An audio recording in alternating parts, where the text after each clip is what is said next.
Tonight, you embark on an exploration of one of the coldest and most peculiar survival strategies from medieval history. Before you settle in, take a moment to like this video and subscribe, but only if you truly appreciate what you find here. I'd love to hear from you in the comments. Where are you joining us from, and what time is it in your corner of the world? It's always intriguing to see our global audience connect. Now, let's dim the lights and perhaps turn on a fan for a gentle background hum. Together, let's ease into this journey.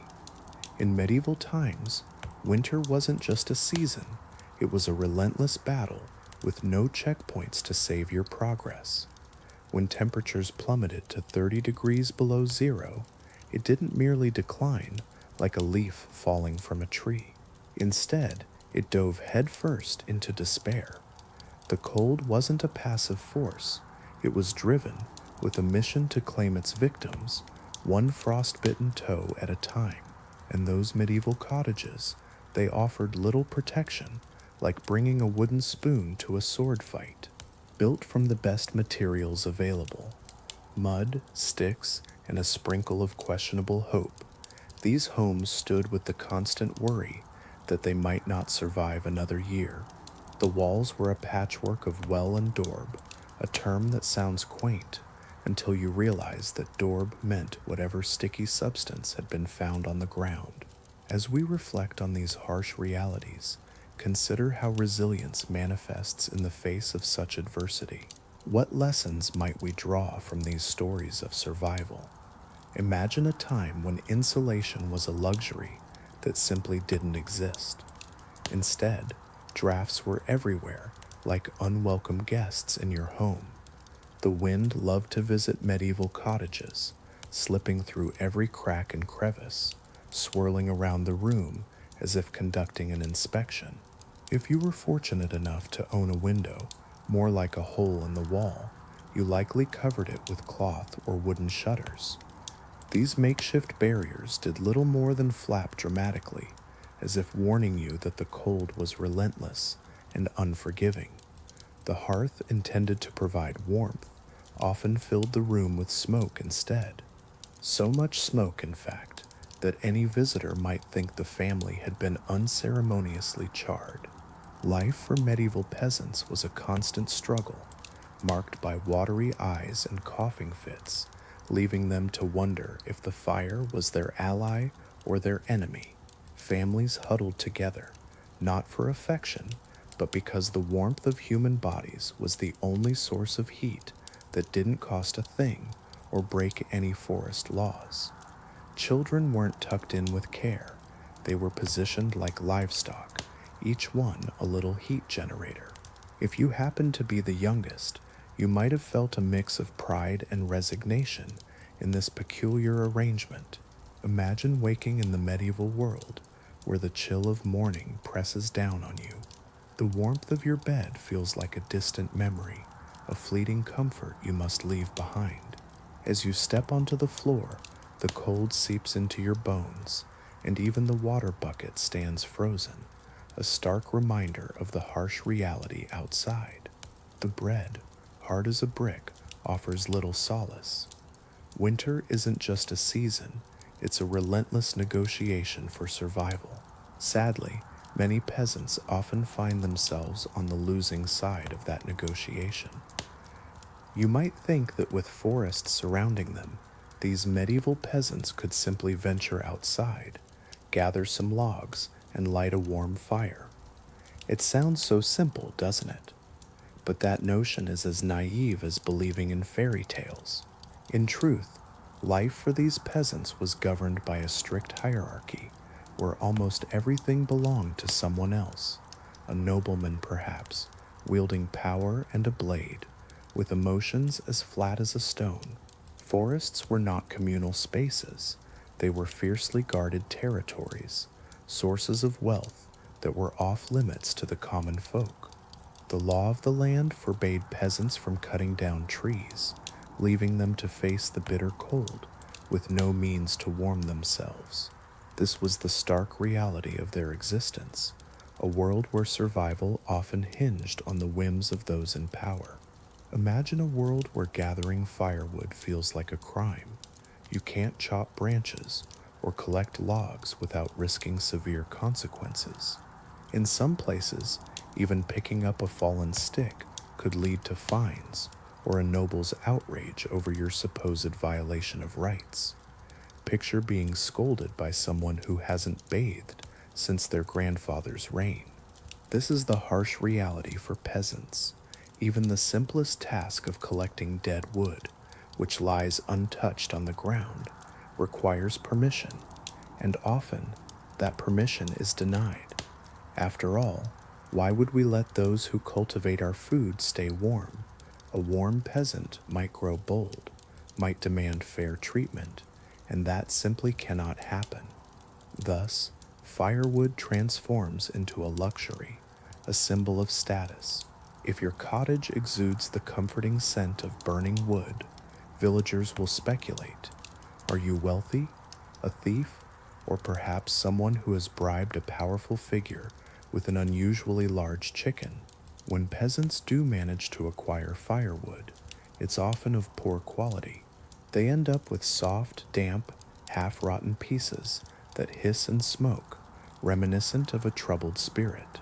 Firewood becomes so scarce that peasants learn to ration it carefully, making every piece count. Imagine a log here, a log there, but never quite enough to stave off the biting cold that lurks outside like a hungry wolf. This situation isn't merely inconvenient, it's perilous. In the depths of winter, lacking firewood means waking up each morning uncertain if the warmth you clung to at night will return. The cold doesn't creep in gradually, it strides boldly, proclaiming, "If you can't afford wood, I'll simply take your soul instead."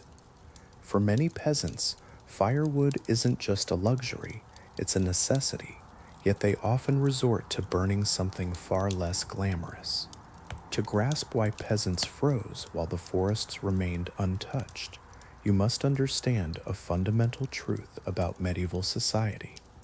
The nobility cherished forests, not for fresh air or leisurely strolls like a modern yoga enthusiast, but for the wealth they represented. If there's anything a medieval lord valued more than inherited power and the thrill of violence, it was profit. Profit piled upon profit. Forests nourished their wealth, functioning like a medieval financial portfolio. They provided timber for building, fuel for various industries, and most crucially, hunting grounds where nobles could ride dramatically on horseback, shouting at deer. These hunts were not mere pastimes, they were essential to the very fabric of noble life. As you reflect on this, consider the stark contrast between the lives of the wealthy and those of the peasants. The forests that stood so tall and untouched became symbols of disparity, where one group thrived while another struggled to survive. What does this tell us about the balance of power and wealth in society? Imagine a world where social gatherings serve as grand displays of power, where the elite proudly proclaim their dominion over the land. For nobles, forests represent a treasure trove, while for peasants, they are nothing more than a stark warning, a giant do not touch sign affixed to nature itself. In this landscape, strict forest laws are enforced, regulating every twig, branch, and leaf within noble territories. These laws are so severe that in some areas, even the mere act of contemplating touching a tree could land a peasant in trouble. The consequences, they range from fines to harsh punishments, entirely dependent on the lord's temperament and perhaps even his breakfast choices. Nobles would rather see an entire forest decay than allow peasants to gather wood for warmth. The very notion that a peasant might think that fallen log could save my family from the cold is viewed as an act of defiance. After all, it is crucial that peasants remain cold, weary, and compliant, rather than warm, comfortable, and full of aspirations. As winter descends, the divide becomes even more pronounced. Nobles enjoy roaring hearths, multiple fireplaces, ornate tapestries, luxurious fur blankets, and a host of servants to ensure their fires burn brightly, while peasants shiver in the dark. This stark contrast invites reflection on the nature of privilege and the struggle for basic dignity. Imagine walking through the grand halls of nobility, where comfort reigns supreme, while just outside, peasants grapple with the question of whether their toes are truly essential. The disparity is striking. For the nobility, forests symbolize status and opportunities for expansion. In stark contrast, peasants view these vast woodlands as unreachable treasures, guarded fiercely by those who declare, "You will freeze before I let you touch my precious logs."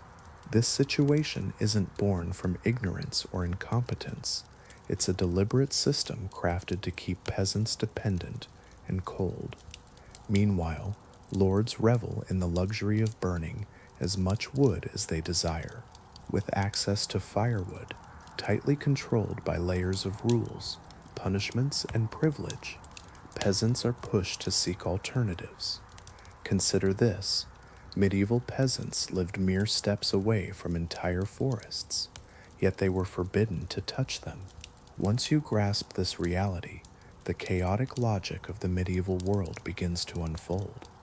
With firewood locked behind noble privilege, peasants find themselves in a desperate struggle to discover what can burn and how much they might anger God by doing so.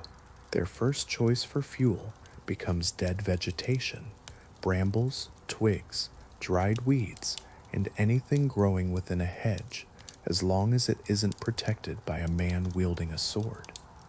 This pursuit reflects their resilience and adaptability in a world designed to keep them at a distance from the very resources they need to survive. Imagine a world where the remnants of nature become your source of warmth. This isn't just firewood, it's nature's discarded treasures. It ignites quickly, but burns weakly, fading faster than a fleeting moment in a forgotten tale. Yet it serves a purpose. Next, consider the remnants of daily life: broken chairs, splintered tools, and worn-out wagon handles. If it's wooden and no longer useful, it finds its way into the flames. This isn't wastefulness, it's survival.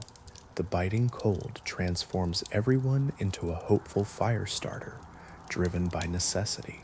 Then there's thatch, a crucial roofing material that keeps the rain at bay. Though it can catch fire, burning it is a desperate measure.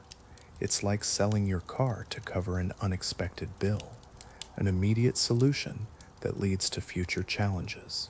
In the harshest winters, some families sacrifice parts of their thatch, hoping their roofs hold together until spring. But eventually, a game changer emerges: animal droppings.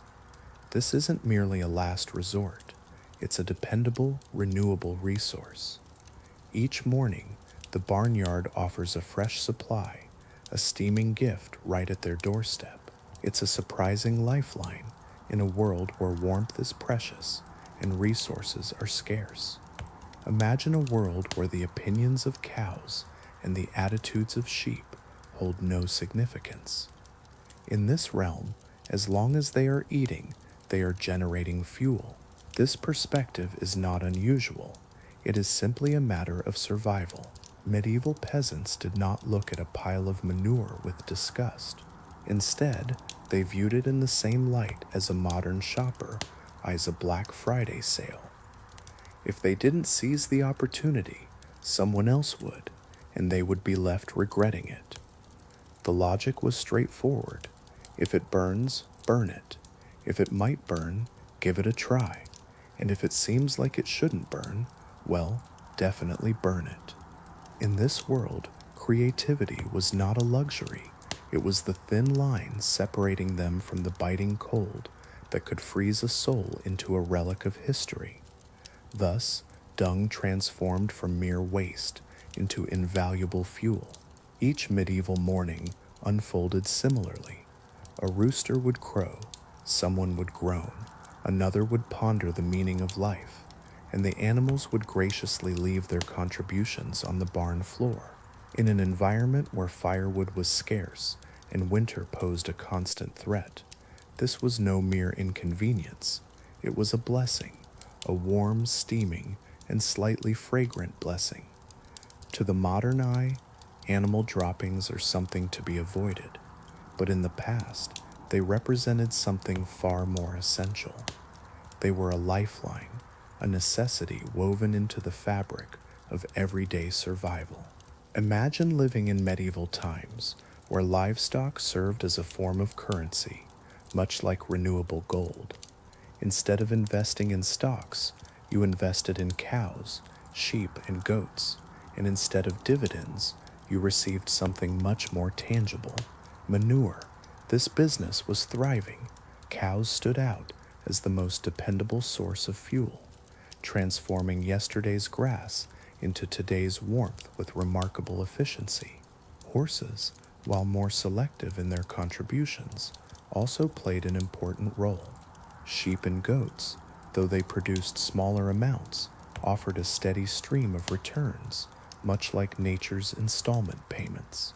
Peasant children often found themselves responsible for gathering the morning fuel. Surprisingly, this task didn't traumatize them. They simply needed gloves, which unfortunately hadn't been invented yet. From a young age, they learned that the path to warmth led straight through the barn. Half asleep, they would venture out, scoop up the goods, and carry them home like tiny, underpaid energy workers.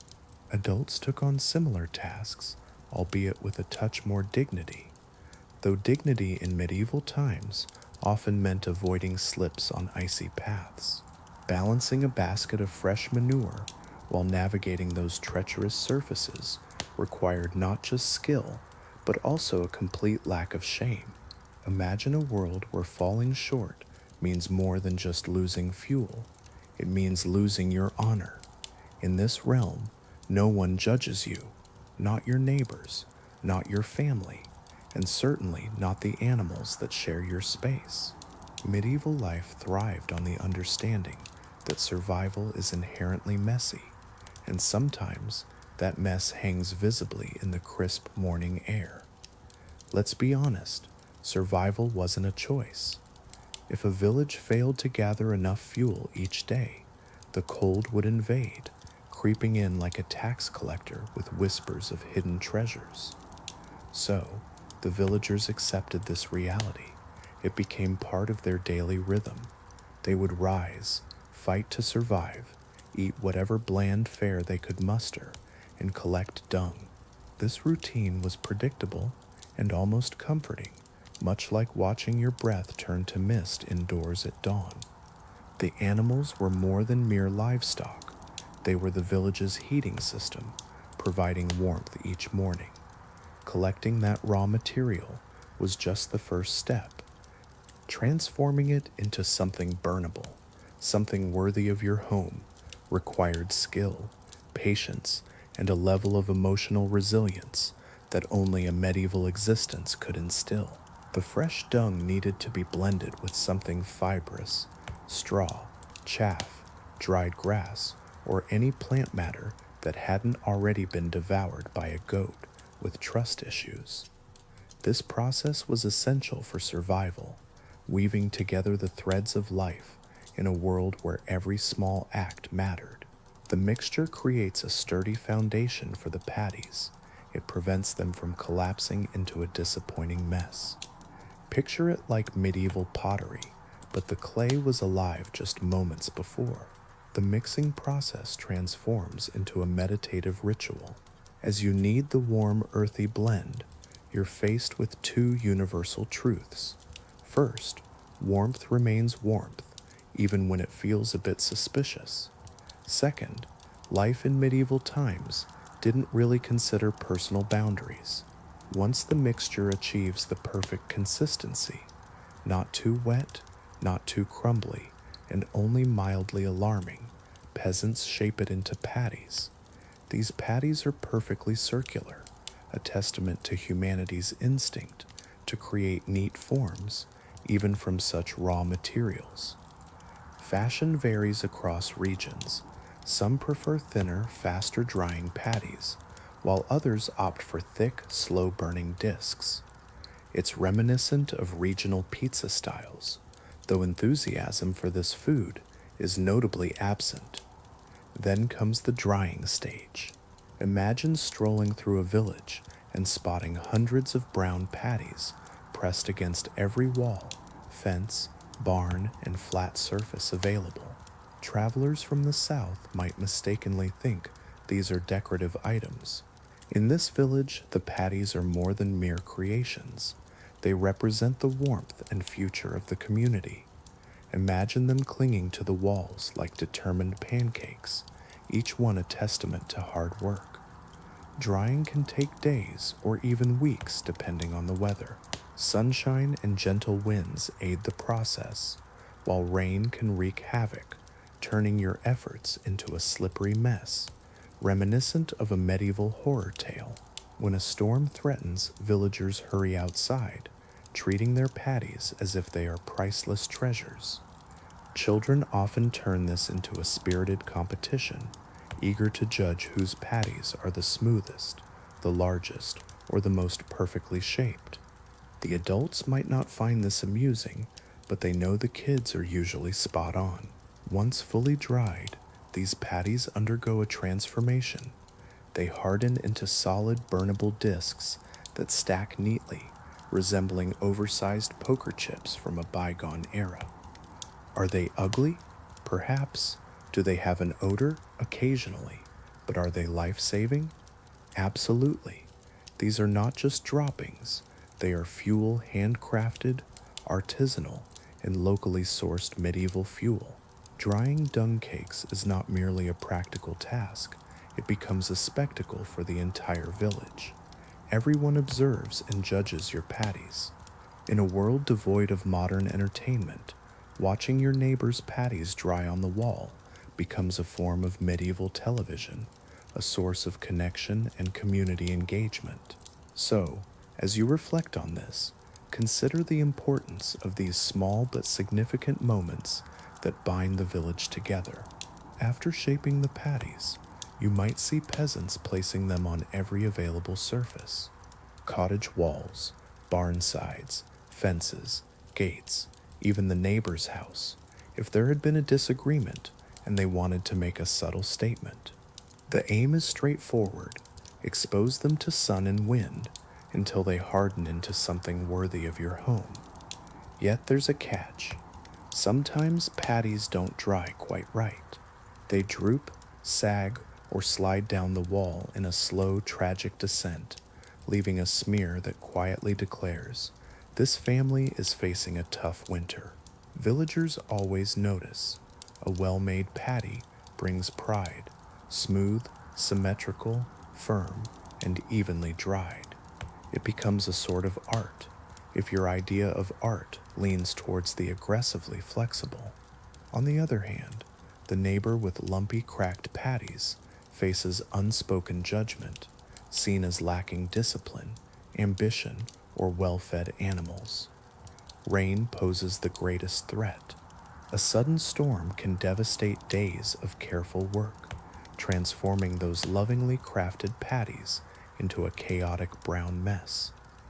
When dark clouds roll in, peasants scramble outside, frantically scooping up the patties and sheltering them like precious treasures. Picture Beethoven, not with his symphonies, but surrounded by something quite different: steaming manure. This paints a vivid picture of chaos, doesn't it? Even the animals contribute to this disorder. Chickens, ever curious and a bit rude, peck at the drying patties for amusement. Dogs knock over carefully stacked piles, while goats, driven by mischief, sometimes munch on them. If your goat happens to eat your winter fuel, it's destined for a season of cold leftovers. As the patties dry, the village fills with a distinct aroma, a mix of warm earth, a hint of barnyard, and a warning to avoid breathing too deeply near the walls. Travelers passing through often describe this scent as rustic, natural, or perhaps a bit too local for comfort.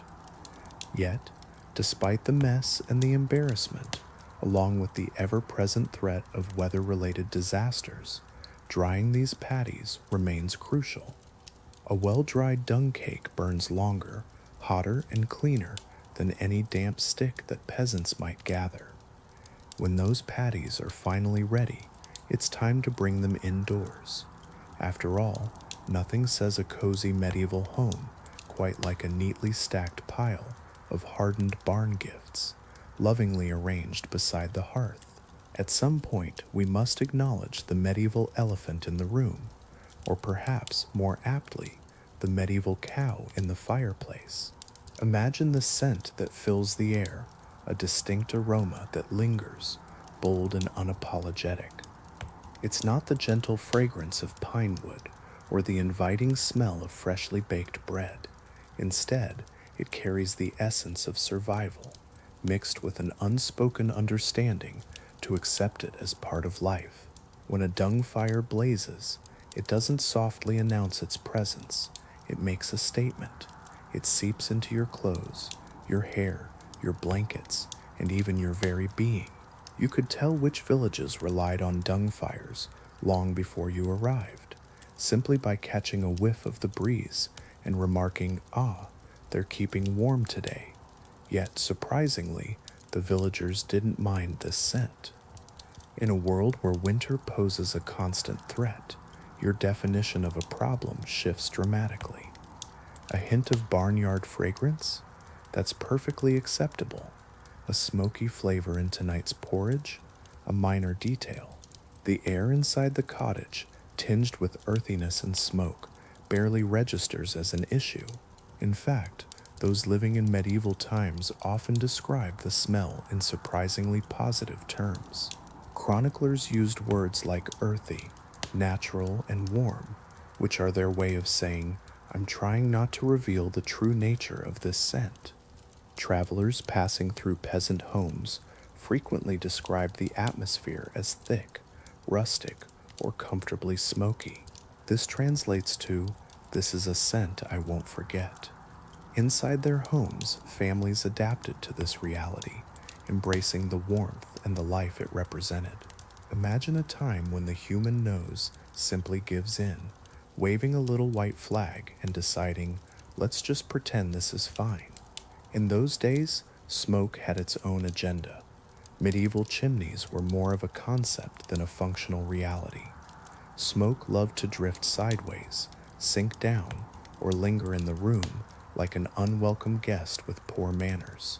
But here's the surprising twist: that unpleasant smell came with a significant advantage. Insects loathed it.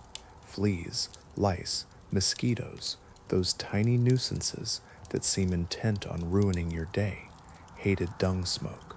Sure, the cottage might have smelled like a barn ablaze, but at least your skin wasn't being turned into an all-you-can-eat buffet. The odor may not have been pleasant, but it offered protection. It wasn't pretty, but it signified warmth. And in a world where temperatures could plummet to 30 degrees below zero, warmth was invaluable. So yes, medieval peasants burned dung, filling their homes with a scent that would likely horrify modern homeowners.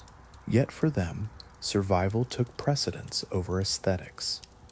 Amidst all the jokes, the smells, and the questionable choices, there's an important lesson to remember. Burning dung wasn't just a necessity. It worked. Not just occasionally, but reliably, often outperforming the meager firewood they could scrounge. Dung, particularly cow dung, has a unique way of burning. It does so slowly and steadily, without the dramatic flair often depicted in films. You won't see those cinematic sparks flying. Instead, it smolders quietly, much like the resilient lives of medieval peasants who faced adversity with determination. Imagine stacking a few dung cakes in a hearth, lighting them, and watching as they glow for hours, much like an old man who lingers in a tavern long after closing time. This slow burn is precisely what a medieval cottage requires. These homes are not large or well insulated. They resemble boxes that let heat escape in every direction. Therefore, a fire that lasts for hours, even if it carries an earthy scent, becomes a cherished resource, a humble yet vital blessing. Dung offers another hidden advantage. It burns hotter than the wood that peasants were permitted to use, such as fallen branches. Many of these logs are damp, hissing in the fire as if offended by their own presence. In contrast, dung cakes burn with a steady confidence, aware of their role in providing warmth. Surprisingly, dried dung also produces fewer dangerous popping embers compared to wood, making it a safer option. Imagine a world where accidental fires are less frequent, where panic moments are minimized, and mornings of "is the roof on fire" are a rarity. In this realm, constructed from flammable thatch roofs and walls held together by hope, such a change is significant. Dung smoke, while not winning any awards for its pleasant scent, serves a greater purpose. This constant stream of warm smoke fills the cottage, drying clothes, preserving food, and even purifying the air in a way that feels almost medieval. You certainly wouldn't bottle it as a perfume, but it effectively keeps fleas and pests at bay. The peasants grasp something essential. Fire is not merely a luxury, it's a matter of survival. Dung, despite its unglamorous beginnings, fulfills this role more effectively than one might expect. So yes, they burn dung, not for pleasure or style, but because when winter threatens to consume you, you use whatever burns, even if it once served another purpose. If you think dung fires were solely for heating, you might be underestimating the resourcefulness of medieval life. Peasants didn't enjoy the luxury of separate appliances. There was no heating system in one corner and cooking system in another. In a true medieval household, one smoky, somewhat questionable fire managed to handle it all. Imagine the warmth that fills a home where cooking, drying clothes, and even fumigating insects create a unique atmosphere. Sometimes, these moments might even lead guests to reconsider their life choices. Yet, there's an unexpected charm to dung fires. They excel in cooking, not in the high-end culinary sense, but in a practical, life-sustaining way. Dung doesn't burn with dramatic flair. It doesn't roar or spit sparks. Instead, it offers a slow, steady, and reliable heat, the kind you need when you're boiling a pot of barley for the 7th day in a row. People in these times prepared meals that required patience rather than precision. Think of porridge, stews, and broths, dishes you could toss into a pot and let simmer while you focused on staying warm. A dung fire could keep a cauldron bubbling for hours, gently gurgling like it's singing medieval lullabies. This method of slow cooking softened grains, tenderized tough cuts of meat, and melded flavors in such a way that the results were almost enjoyable, or at least less disheartening. Unlike wood fires, dung fires didn't scorch the bottom of the pot with unexpected flare-ups. There were no alarming bursts of heat that transformed dinner into an inedible charcoal sculpture. So, as you reflect on these humble cooking methods, consider the comfort they brought to everyday life. Would you embrace such simplicity in your own kitchen? Imagine the worst that could happen. The stew might pick up a subtle hint of barn aroma, but in the cottage, everyone is already inhaling that scent. In fact, many medieval households preferred dung fires for cooking. These fires were reliable, steady, and trustworthy, just the kind of warmth you could leave while stepping outside to chase a goose that's made off with your laundry. Dung fires had another hidden benefit. They contributed to food safety. The warm smoke that wafted through the cottage helped dry herbs, preserve meats, and ward off microbes long before anyone even knew what microbes were. Hanging sausage near the hearth ensured it dried quickly, while placing cheese on a shelf above the fire allowed it to develop a firm rind instead of attracting a colony of bacteria. Perhaps most importantly, the aroma of cooking masked the smell of burning dung. When the stew was thick, hearty, and bubbling away, the cottage filled with the comforting scent of rustic broth rather than the unpleasant odor of singed barn floor. To medieval peasants, this was not strange at all. It was simply efficient. It was their version of a slow cooker, powered by yesterday's cow. And if you envision medieval children reacting with horror or disgust at the thought of dung collection, perhaps you're underestimating their resilience. Imagine a world where children are not surrounded by modern distractions like cartoons or tablets. Instead, they find joy in the simplest of things, like a stick which becomes their ultimate toy. For them, collecting animal droppings is just another Tuesday adventure. From the moment they can walk without stumbling, they are enlisted in the family's quest for fuel. There's no training or gentle introduction. One day, they're playfully chewing on a piece of straw, and the next they are handed a small wooden scoop with the instruction to go fetch the warm stuff. And they do this with a blissful enthusiasm, embodying the carefree spirit of youth. As dawn breaks, these little ones, still half asleep in their oversized wool tunics, venture into the barn to gather the morning's fresh offerings. They know each animal's quirks, the cow that overindulges, the goat with a mischievous aim, and the horse that produces impressive, fuel-rich droppings. To them, dung is not merely waste. It represents warmth and survival.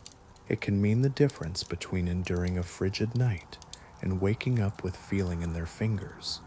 And these children are not squeamish. They embrace their tasks with a sense of purpose and joy. Isn't it fascinating to consider how differently they view the world? You find comfort in the familiar. Picking up patties is not just a task, it's a necessity. Choosing to avoid it means facing the cold. This isn't about morals, it's about simple physics. Children often turn these moments into playful competitions. Who can gather the most? Who discovers the largest piece? Who can mold the smoothest patty? Sibling rivalries thrive on these challenges, and yes, arguments inevitably arise. Many childhood disputes begin with the phrase, "You stole my dung pile," while adults tackle the drying and storing of patties with a sense of gravity. Children embrace their creativity. They leave handprints on the patties, arrange them into intricate patterns on walls, and create dung art long before any curator could question their imagination. Of course, mishaps occur. A child might slip on ice while clutching a basket, landing in a way that tests their resilience.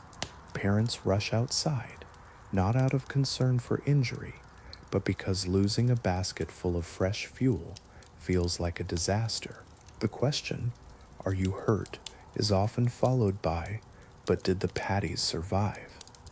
As these children grow up, their ability to handle dung becomes second nature. They no longer flinch or complain. They act instinctively, as if it's as natural as breathing. Imagine a world where the unusual becomes the norm. For medieval peasants, this was everyday life. Their survival through winter hinged on every handful of fuel they could gather. Just when you think they couldn't get any more inventive with their resources, let me introduce you to peat. This dark, muddy, ancient cousin of firewood was a staple for those living near marshes or bogs, in areas that seemed ready to swallow anything whole. Peat might not have the allure of finely crafted timber, but its reliability made it a true hero in the eyes of those who relied on it. Essentially, peat is compressed plant matter that spent centuries underground, transforming into dense, flammable bricks. It's not quite coal, not quite soil, but definitely burnable. To the peasants, peat was a gift from nature.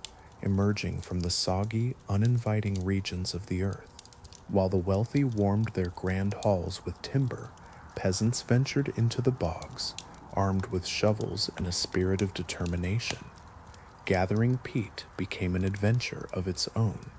Each step took you into a landscape that was part earth, part water, and oddly enough, part quicksand. Yes, you heard that right. 3 halves. Welcome to medieval mathematics. Every footfall was a risk. Would you sink a little, or perhaps a lot? Would you lose a shoe and face the dilemma of retrieving it or leaving it behind for the bog to claim? Once you reached your destination, the real work began. Using a special spade, you carved out those precious bricks of peat, ready to fuel your fire and warmth through the cold winter nights. Imagine handling bricks that are heavy and soaked, their dampness ready to spoil your clothes. You carefully stack them in organized piles, allowing them to dry. Just like dung, these bricks, known as peat, only burn effectively once you've drained away all the excess moisture. Drying peat takes time, weeks in fact. While these neatly arranged bricks bask in the open air, they are vulnerable to the curious nature of livestock. Chickens, sheep, and goats see those drying bricks as an invitation, a new playground.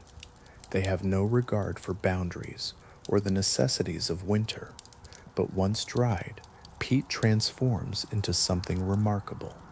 It offers a slow, even burn, hotter than dung, cooler than high-quality wood, and far less odorous than the alternatives.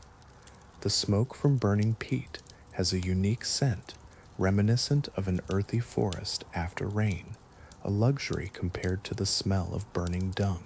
Peat also has longevity. Just a few bricks can warm your home throughout the night, minimizing the need to venture out into the cold for more fuel. In places like Ireland and Scotland, peat is more than just a source of heat. It represents a cultural legacy, a tradition that has endured for centuries, standing by you as a dependable ally in the relentless fight against winter's chill. Imagine a world where warmth is not just a flick of a switch, but a daily struggle. Medieval peasants faced this reality, their lives intertwined with the relentless quest for heat. They didn't burn peat because they adored mud. They did it because peat burned brilliantly and never let them down. In today's world, you simply adjust a thermostat and warmth envelops you. But back then, heating a home was a full-time endeavor, a constant battle against the cold that seemed to awaken each morning with a fierce determination. From dawn until dusk, survival in the winter meant a cycle of gathering, shaping, drying, and burning, all while hoping that nothing would go awry. If you were a medieval peasant, winter preparation wasn't just a task, it was an everyday wrestling match, much like a weary parent trying to manage a lively toddler bent on mischief. The day began with the crucial task of collecting fuel. Picture a morning stroll, not for leisure, but to gather the remnants of yesterday, dried weeds, fallen brambles, or if fortune smiled, a small stick that the Lord's forester hadn't claimed, with a loud reprimand. After this gathering, you'd return home to shape patties, stack peat, or sort kindling, much like a medieval squirrel managing its emotional burdens. And then came the fire itself. Lighting a fire was no simple feat. It required skill and patience, a ritual that was as much about survival as it was about warmth. As you reflect on this, consider the resilience and determination of those who came before you. Would you have been able to face such challenges? Imagine a world where you find yourself without matches. Instead, you have flint, steel, and an extraordinary amount of patience.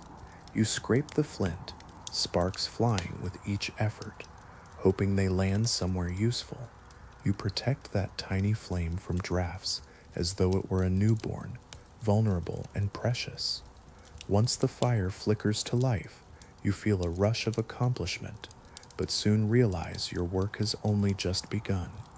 The dung fires smolder gently, providing warmth, but demanding your constant attention.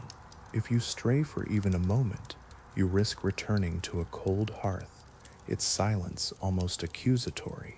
Every aspect of the fire requires care, turning, rearranging, and strategically stacking wet brambles that hiss and crackle as if offended by their very existence in the flames.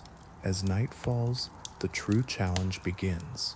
You cannot afford to let the fire die out, for relighting it in the morning chill is a torment unlike any other. Families take great pains to bank the coals under ash, tucking them in like sleeping children and whispering soft encouragements, praying that those embers will still glow by dawn. But sometimes they don't.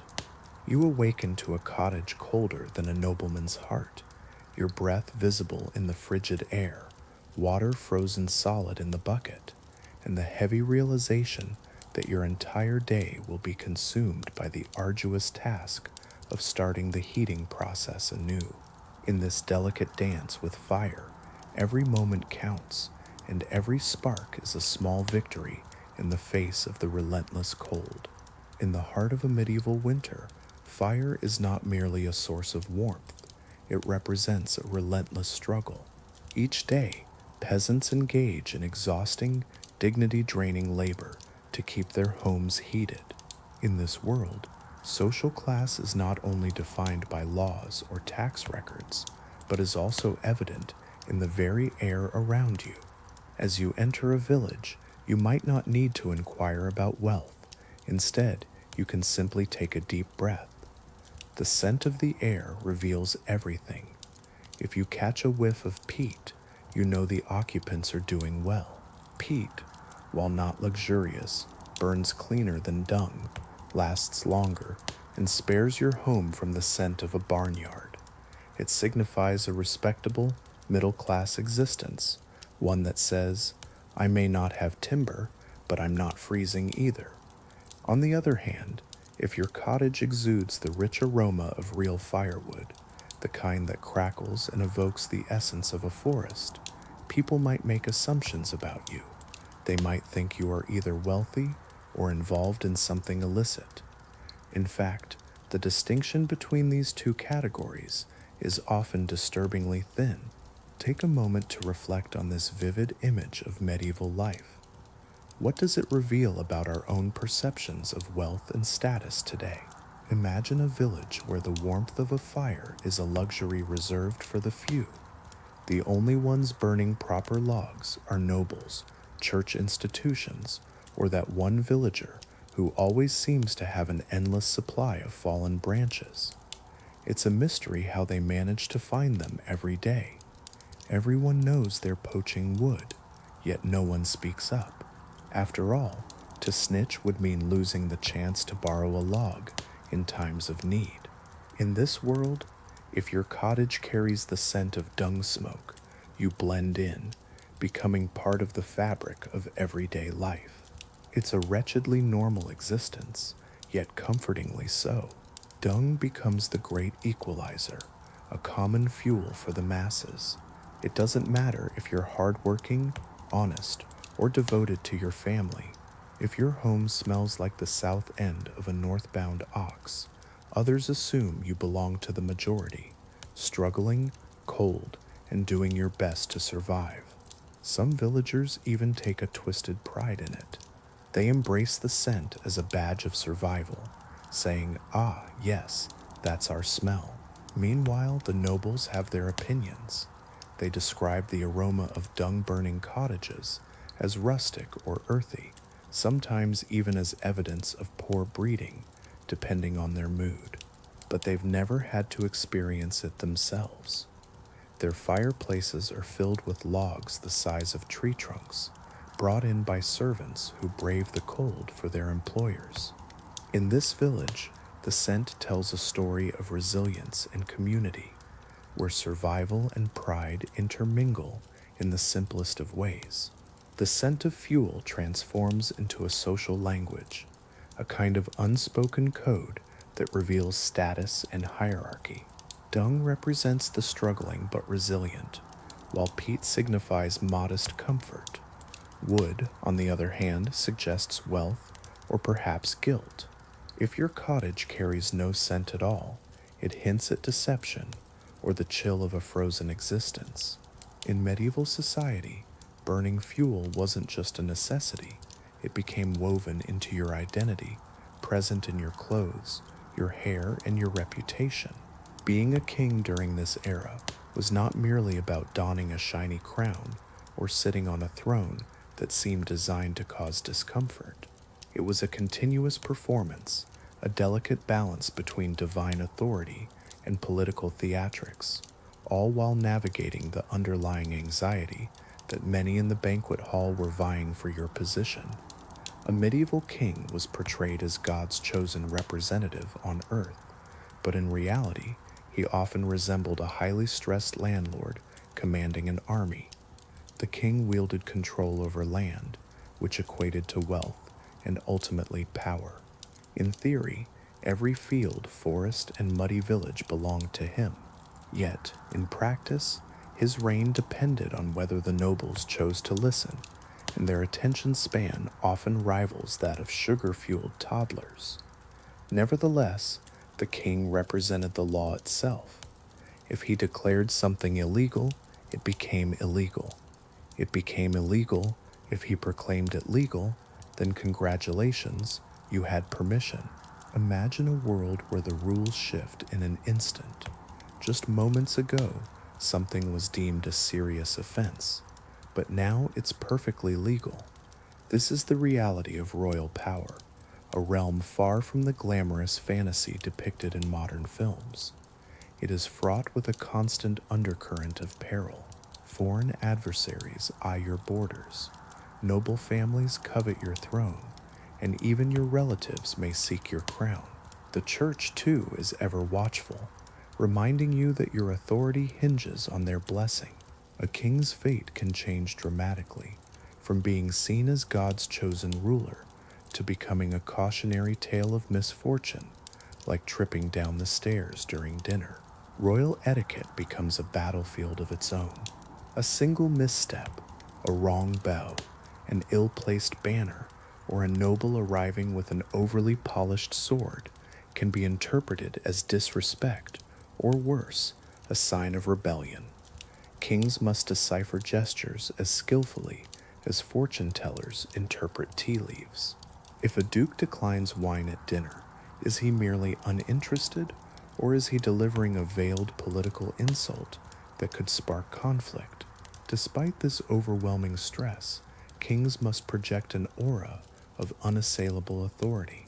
The throne room is meticulously arranged, featuring soaring ceilings, echoing halls, and elaborate robes adorned with enough gold embroidery to dazzle anyone who enters. Each detail serves as a reminder to visitors, especially the nobles, that they stand before someone capable of rewarding loyalty with vast lands or punishing disobedience with the swift hand of the royal executioner. Take a moment to reflect on the weight of such power and the delicate balance it requires. Would you thrive in such a world? Being a medieval king is far from glamorous. It's exhausting, yet it positions you at the pinnacle of power, with everyone beneath you acutely aware of that fact. If kings are the apex predators of medieval politics, then dukes are the wolves lurking just below, powerful and territorial, always testing the boundaries. A duke governs a duchy, which resembles a mini kingdom. It comes with all the drama, backstabbing, and political scheming, just without the crown that declares, "God wants me here." Dukes may not rule the entire realm, but they certainly command their own. Sometimes, the line between the two feels perilously thin. These are not mere polite vassals waiting for royal commands. Dukes are formidable men, leading armies larger than those of some entire kingdoms. They maintain their own courts, enforce their own laws, and often possess more wealth than the king himself. When a duke hosts a feast, it transcends mere dining. It becomes a strategic display of power. The number of servants, the volume of wine, the gold plates, and the musicians brought in from distant lands, all meticulously curated to convey, I matter. And deep down, kings recognize this. They understand that a disgruntled duke isn't just a nuisance, he embodies the potential for civil war. So, as you reflect on this intricate web of power, consider the delicate balance that defines their world. What thoughts does this evoke for you? Imagine a duke feeling slighted. Perhaps he didn't secure the marriage alliance he desired, or maybe the king cast a peculiar glance his way during council. In no time, he could rally thousands of knights to his cause. In the medieval world, kings viewed dukes as performers, juggling lit torches atop an oil barrel, captivating to observe yet perilous to manage. Dukes were not just players in a game, they were strategists. They orchestrated marriages, not for love, but to seize lands and expand influence. They forged alliances with fellow nobles, much like people today create group chats, though these chats sometimes escalated into battles with catapults. Many dukes quietly amassed favors, debts, and loyalties, until one day they awoke to discover they held enough power to challenge the king. Some ventured forth, many came close, and a few even triumphed. In their everyday lives, dukes operated like regional monarchs. They presided over court sessions, settled disputes, collected taxes, and demanded unwavering loyalty from everyone within their realm. Their banners flew high over castle walls, serving as territorial markers that reminded all who entered a duchy that they were stepping into a duke's personal kingdom. Yet, ambition was both a blessing and a burden. A duke could ascend to remarkable heights, but a single miscalculated rebellion, an insult to the wrong royal cousin, or a suspiciously timed hunting accident could erase his power overnight. After all, being second in line to authority carries a heavy weight. Is it worth the risk? You stand at a delicate balance, close enough to grasp the throne or slip away from it. If dukes are the ambitious regional leaders of the Middle Ages, then counts are the weary department managers caught between two worlds. They hold enough power to matter, yet not enough to enjoy restful sleep. A count governs a county, overseeing lands, villages, forests, taxes, and soldiers, everything except the illusion of being nearly a king. Counts see themselves as the unsung heroes of medieval kingdoms, though they would never label it as such. While dukes flaunt their perceived greatness, counts operate with a keen awareness of their position. The king relies on them, yet they must never reveal that they understand this dependency. They navigate a precarious tightrope, balancing loyalty and independence. If they lean too far in one direction, they risk becoming irrelevant. Lean too far in the other, and the king arrives with an army and polite but pointed inquiries about their taxes. Counts shoulder immense responsibilities. Crime? That's on them. Crumbling roads? Their issue to fix. Peasants rioting due to a failed harvest? Absolutely their concern. They are charged with raising troops when the king calls, which involves coaxing local knights away from their comfortable homes and persuading peasants that joining the battle somehow serves their interests. In this intricate dance of power and obligation, the role of the count remains both vital and vulnerable. In the medieval world, counts wielded significant power. They managed revenues, administered justice, and ruled from their castles, resembling miniature monarchs, albeit with fewer tapestries and musicians. Their courts became the venues for settling disputes, debating land claims, and where unfortunate criminals faced the harsh realities of medieval justice. Spoiler alert, it was far from gentle. Politically, Counts were the pivotal players within the medieval hierarchy.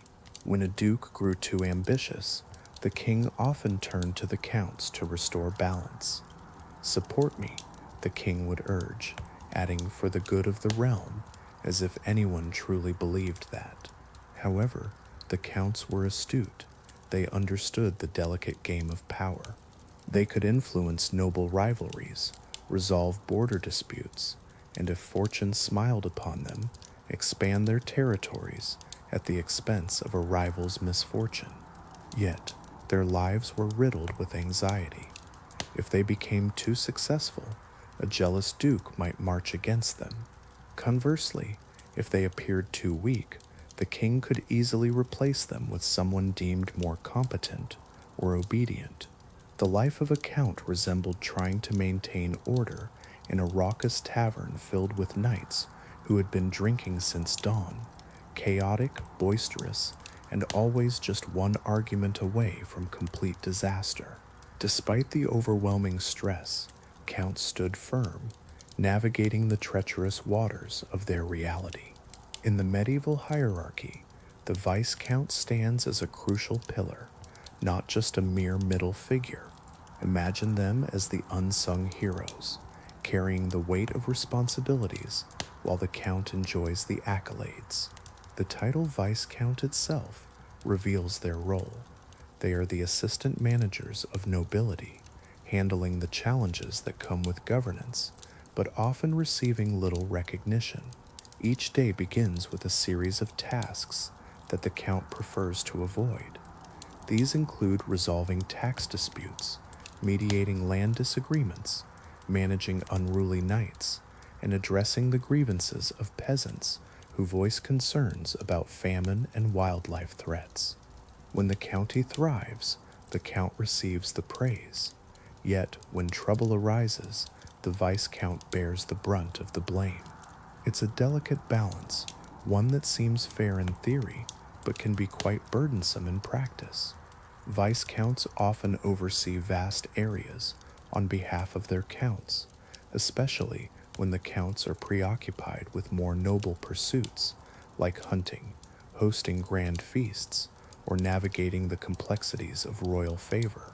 Their role is essential, yet it often goes unnoticed.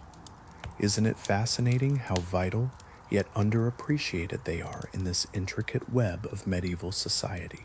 The Viscount travels tirelessly, moving from village to village, holding courts, and issuing commands to local officials. Although he holds significant authority, it comes with certain limitations. A single tug on the leash from the count can shift everything in an instant. Despite their subordinate status, Viscounts possess real power. They can administer justice, impose certain taxes, and command forces in the count's name. However, this power is borrowed, not truly theirs. If misused, it can be revoked with a simple statement: "We need to have a talk." In the realm of medieval politics, this often leads to exile, imprisonment, or perhaps a mysterious hunting accident. Yet, many Viscounts are driven by ambition. They leverage their positions to forge alliances with knights, minor nobles, and even church officials. They have an intimate understanding of the county's challenges, which also means they know precisely where to carve out influence. Some Viscounts quietly amass wealth, marry into influential families, or establish themselves as indispensable advisors. A few even rise high enough for their descendants to become counts.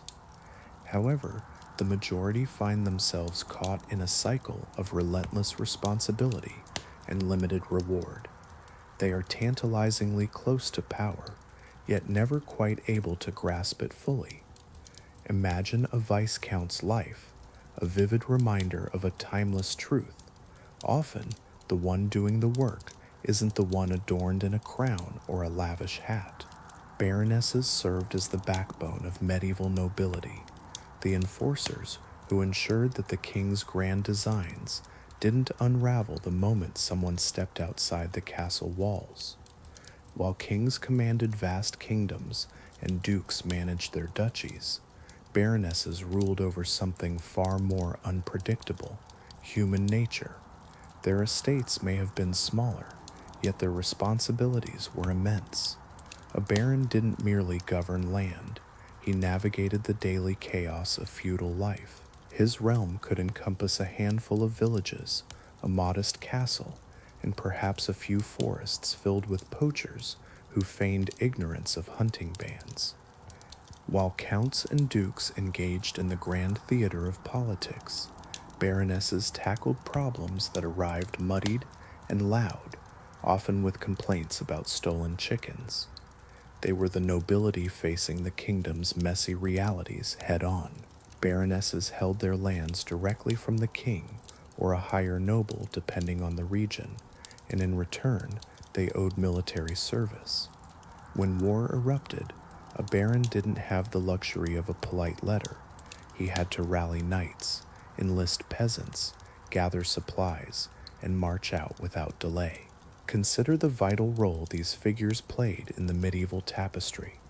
Their lives remind us that true leadership often exists in the shadows, where the real work unfolds. Would you like to explore more about these unsung heroes of history? Imagine a world where barons dedicate their lives to preparing for conflicts sparked by the slightest insult to a banner. Their authority reaches into the realm of local justice as they preside over memorial courts. These are not the grand royal courts adorned with velvet and marble. Instead, baronial courts unfold in cold, drafty halls where decisions hinge on testimony, tradition, and often the baron's mood that day. Trial by ordeal still holds sway, showcasing the peculiar nature of medieval logic. Yet, despite the stark surroundings, barons wield significant power. They can grant land to knights, demand labor from peasants, enforce taxes, and construct fortifications.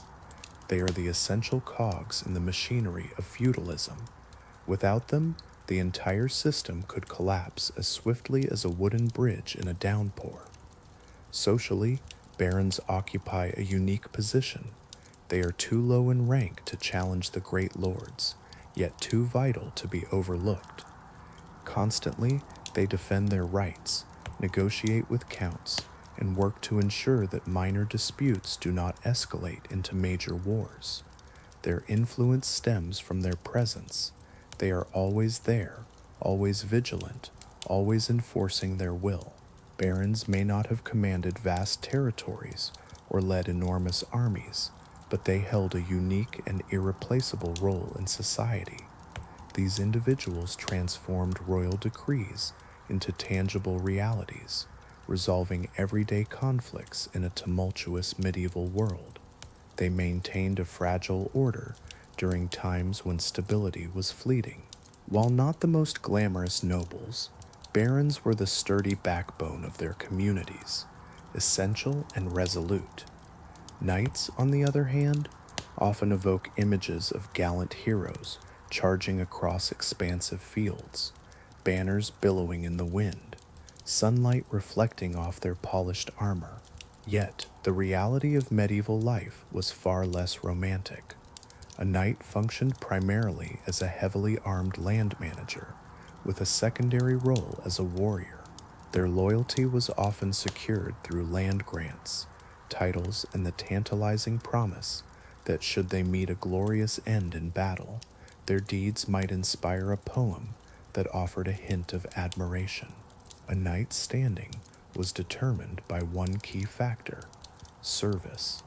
Unlike a duke who maneuvered through political intrigue or a viscount who drowned in paperwork, knights earned their place through valiant combat, fighting effectively and standing firm when chaos erupted.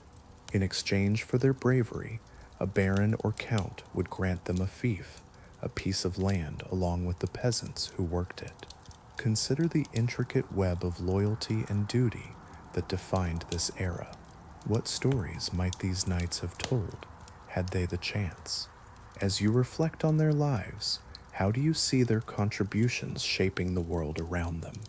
Imagine a time when the relationship between peasants and knights formed the backbone of society.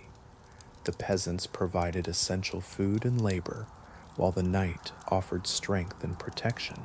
This was the essence of feudalism, a simple yet profound exchange. However, the life of a knight was far from glamorous. Constant readiness was a requirement. Armor needed maintenance, horses required training, and swords had to be sharpened regularly. Much of a knight's life was dedicated to preparation. They drilled with weapons, patrolled borders, settled disputes, and ensured that their livestock remained safe from theft. While movies often depict knights charging boldly into battle, the reality was quite different. A knight spent countless hours negotiating with blacksmiths, guiding squires, and paying taxes on everything from grain to gates. In the courtly realm, they were expected to embody nobility. They learned the intricacies of manners, music, poetry, and the delicate art of not embarrassing their lord during feasts. Yet, despite these refined rituals, at their core, knights remained warriors. They were trained to follow orders, defend their lord's interests, and, when necessary, confront dangers that others would wisely avoid. Knights also played a crucial role in the political landscape, and a lord with many loyal knights held significant power, while a lord with discontented knights faced dire consequences. These knights could influence local politics, support rebellions, or suppress them. Their presence at a manor served to reinforce order and stability. As you reflect on this intricate web of loyalty and duty, consider the duality of the knight's life, a blend of valor and obligation, duty and desire. Would you have thrived in such a world? The absence of knights often invites chaos. Despite their esteemed position, knights endure constant pressure. A poor harvest can lead to a thief's suffering, a lost battle brings shame, and a displeased baron may result in eviction. Chivalry, the noble code everyone admires, is often more idealized than genuinely practiced. While many knights strive to live honorably, many others navigate the complexities of reality. Knights play a crucial role in society. They embody the feudal strength that is disciplined, armored, and relentless. They serve as the steel backbone of noble armies, reminding us that power in the Middle Ages didn't merely sit on thrones, it charged into battle. Though they aren't kings, dukes, or counts, they are the first to charge and the last to retreat when war looms. Below these armored figures exists a group of lesser nobles who occupy a hazy space between influence and irrelevance. These include minor lords, petty landholders, castellans, and hereditary troublemakers. They own land that is too small to boast about, but too significant to overlook. While they lack the power to command armies or negotiate treaties, they are not mere peasants either. Instead, they live in a constant struggle to climb the social ladder, all while pretending they already belong at the top. Imagine a lesser noble, perhaps overseeing a single village or a small estate. Their titles vary. Some are lords, others gentlemen or castellans, but their duties remain remarkably similar. They maintain order, collect rents, and ensure that livestock isn't stolen. These individuals represent the middle tier of nobility, constantly balancing their responsibilities with limited resources. Their greatest strength lies in their proximity to the people they serve, and well need to be at they sur kansen uphold. They witness firsthand the struggles of harvest failures, disputes over property lines, and the neighbor who insists his cow just happened to wander into someone else's field. While counts and dukes navigate the complexities of politics, it's the lesser nobles who manage the everyday chaos of human life. Yet, within this challenging role, these smaller nobles harbor grand ambitions. Many dream of elevating their status through marriage, expanding their lands, or catching the attention of a more powerful lord. A well-crafted letter to a baron, a strategic marriage alliance, or displaying valor in battle can propel a family upward in society within a single generation. They understand this dynamic and engage in a long game where every feast attended, every banner raised, and every favor exchanged is a deliberate step toward climbing the social ladder. As you reflect on their journey, consider the intricate dance between ambition and duty. Could you find inspiration in their resilience? Imagine a world where the reality is humble, yet vital. Picture a lesser noble's castle, often just a fortified manor filled with drafty corners rather than grand defenses. Their household staff, though small, works tirelessly, embodying dedication in every task. Each day unfolds with the noble mediating squabbles among neighbors, resolving inheritance disputes, and persuading peasants that taxes are indeed necessary for the realm's well-being. While their influence may seem limited, their role is crucial for feudal stability. They form the backbone of local governance, stepping in where higher nobles often overlook the needs of the people. These lesser nobles ensure that roads remain safe, tithes are correctly distributed, and they stand as the first line of defense against any raiders that may threaten their lands. They might not shape kingdoms, but they certainly shape the everyday lives of those around them. Think of them as the foot soldiers of aristocracy, the quiet administrators and local authorities who keep the medieval world in motion, often without a word of thanks. They are neither mighty nor powerless. They are essential. If medieval society is a grand, intricate tapestry of nobility, then these sergeants and household officers are the strong, resilient threads that hold it all together. They may not embody glamour, but their impact is profound. They don't host grand feasts, own sprawling estates, or parade around in ornate cloaks. Instead, they represent the backbone of medieval society, the professional class that upholds power. These trained fighters, skilled administrators, and specialists are the ones who ensure noble households operate with a semblance of order. A sergeant might not be a knight, but he certainly isn't just an ordinary peasant wielding a stick. Imagine him as the medieval equivalent of a highly skilled contractor. Some sergeants are well-trained soldiers, tasked with defending castles, patrolling borders, and supporting knights during battles. They wield spears, crossbows, or swords, donning reliable armor as they undertake the dangerous duties knights often prefer to avoid. While a knight might charge into battle with glory, a sergeant stands firm, absorbs the blows, and maintains stability amidst chaos.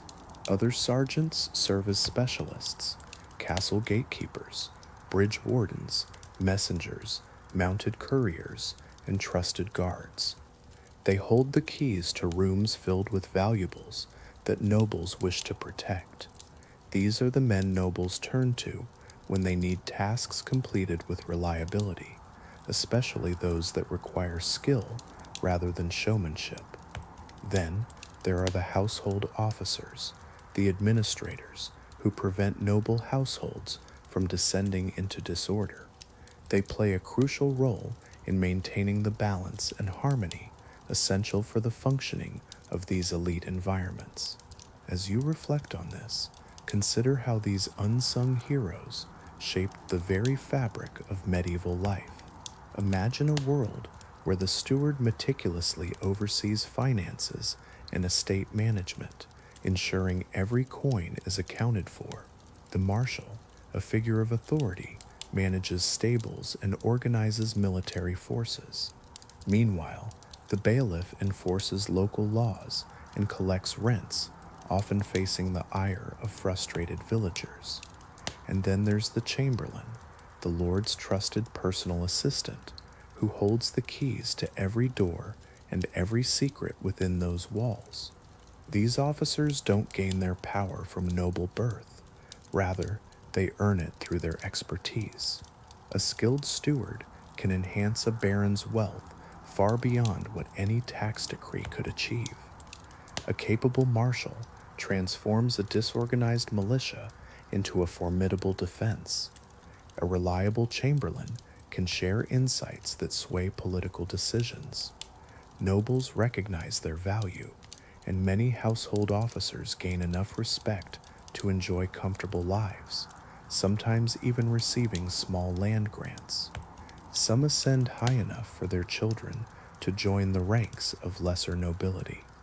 They exist in a curious limbo, respected and relied upon, yet not quite part of the nobility.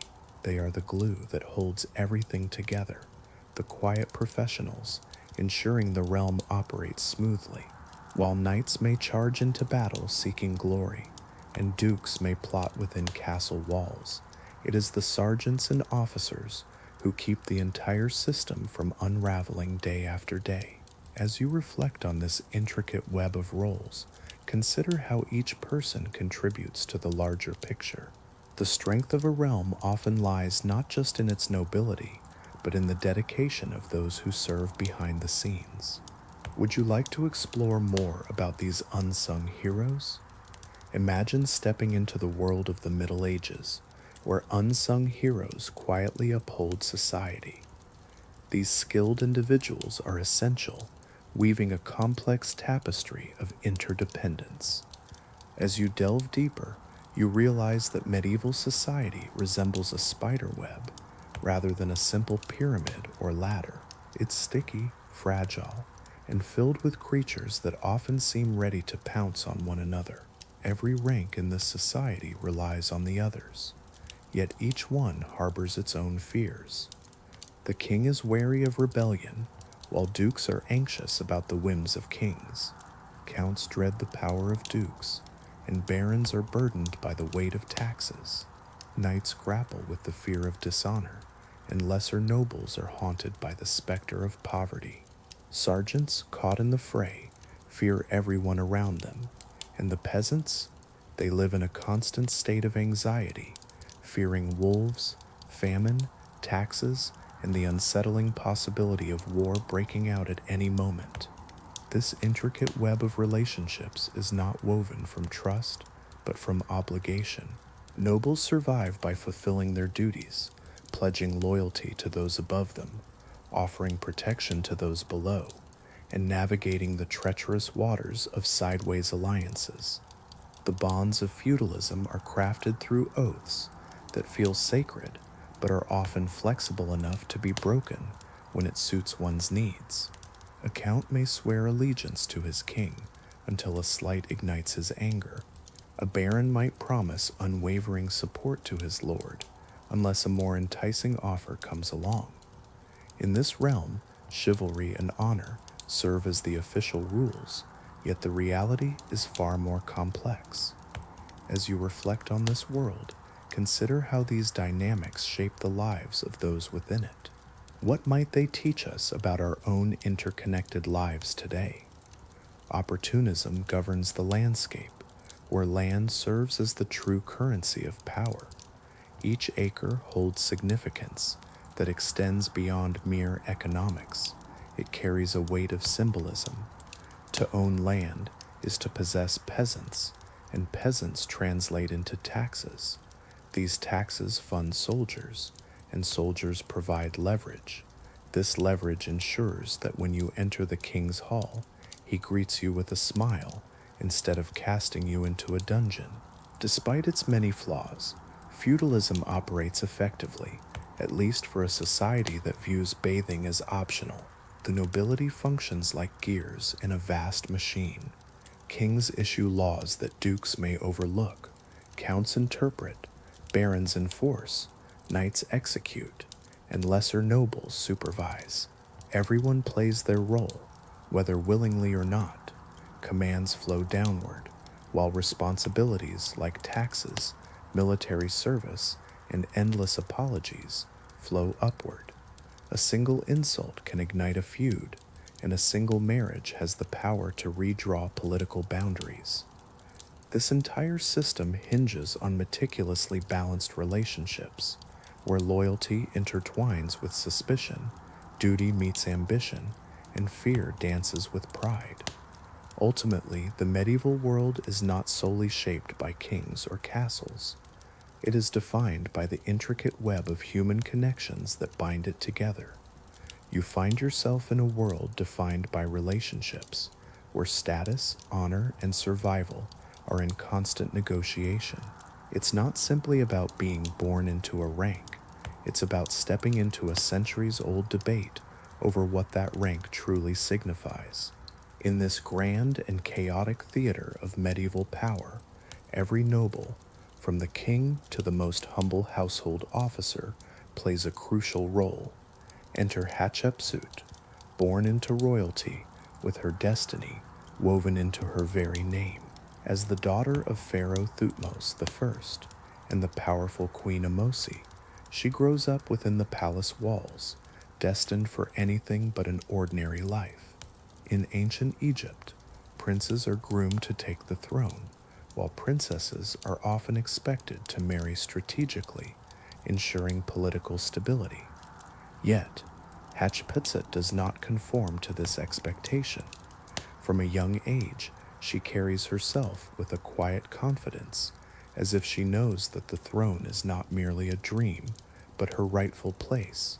The upbringing of Egyptian royalty is rarely gentle, and Hatshepsut's education is particularly rigorous, even by palace standards. She immerses herself in hieroglyphics, mathematics, theology, and statecraft. She delves into religious law and memorizes sacred rituals typically reserved for future pharaohs. As you reflect on her journey, consider how the weight of expectation and ambition shapes her path. What does it mean to claim a place in a world that often sidelines women? Hatshepsut's story is one of defiance and determination, a reminder that destiny can be rewritten. Would you like to explore more about her remarkable life?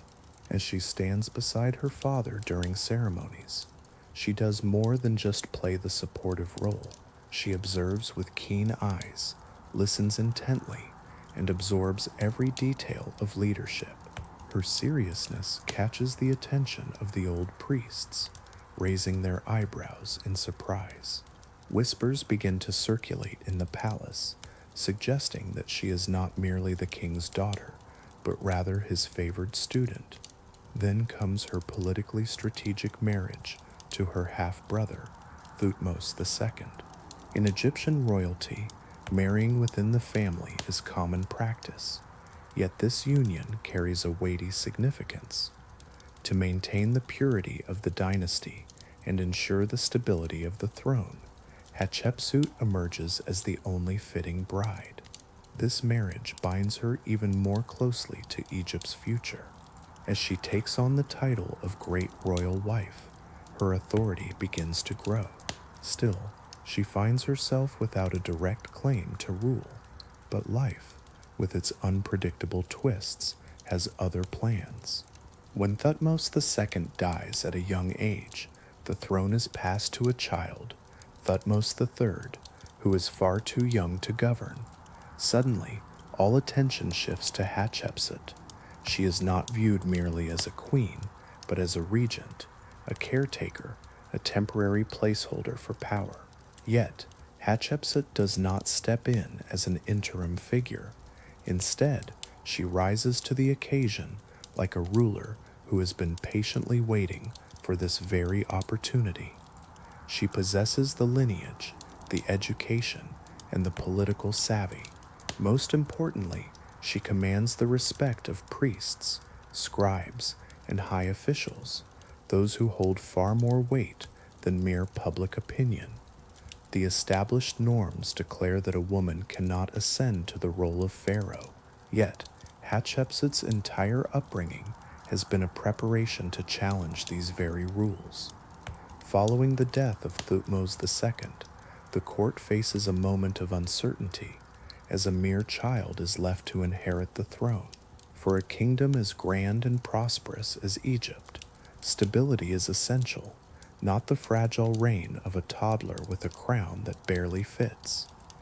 In this moment of need, Hatshepsut steps forward as regent, the adult entrusted with governance until Thutmose III is ready to take the reins.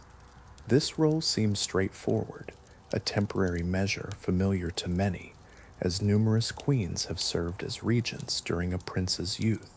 However, Hatshepsut is unlike those who came before her. She initiates her regency with a calm assurance that sets her apart. She flawlessly performs essential rituals, leads administrative meetings, and restores order to a court rattled by the loss of its leader. Those who anticipated a gentle caretaker are surprised to find a figure who carries authority as if it were a mantle draped over her shoulders since birth. She speaks with conviction, makes swift decisions, and navigates Egypt's intricate bureaucracy with a skill that outstrips many of the men around her. In this unfolding story, can you sense the weight of her determination? How will her reign redefine the expectations of leadership? Something becomes clear within months. Egypt is not merely surviving under her leadership, it is thriving. This is when the tides begin to shift. One title after another attaches itself to her name. She assumes responsibilities, typically reserved for the pharaoh, rather than just his stand-in. She appears in royal ceremonies, not behind the young king, but beside him. Gradually and subtly, she steps into a role no woman has ever been meant to occupy. The court takes notice. The priests, particularly those of Amun, favor her. They recognize not just her intelligence, but her piety and political acumen. They whisper that perhaps even the gods approve of her stewardship. High officials, who are more concerned with effective governance than with tradition, lend their quiet support. Egypt enjoys stability, trade flows freely, and temples receive funding. Why disturb the peace? Yet others watch with growing apprehension. A regent is expected to fade away when the boy king comes of age, not to rise like the sun overtaking the sky. And yet Hatshepsut's presence expands, her influence deepens. She acts not as a mere placeholder, but as someone preparing Egypt for a new kind of leadership. By her 7th year as regent, the transformation is complete.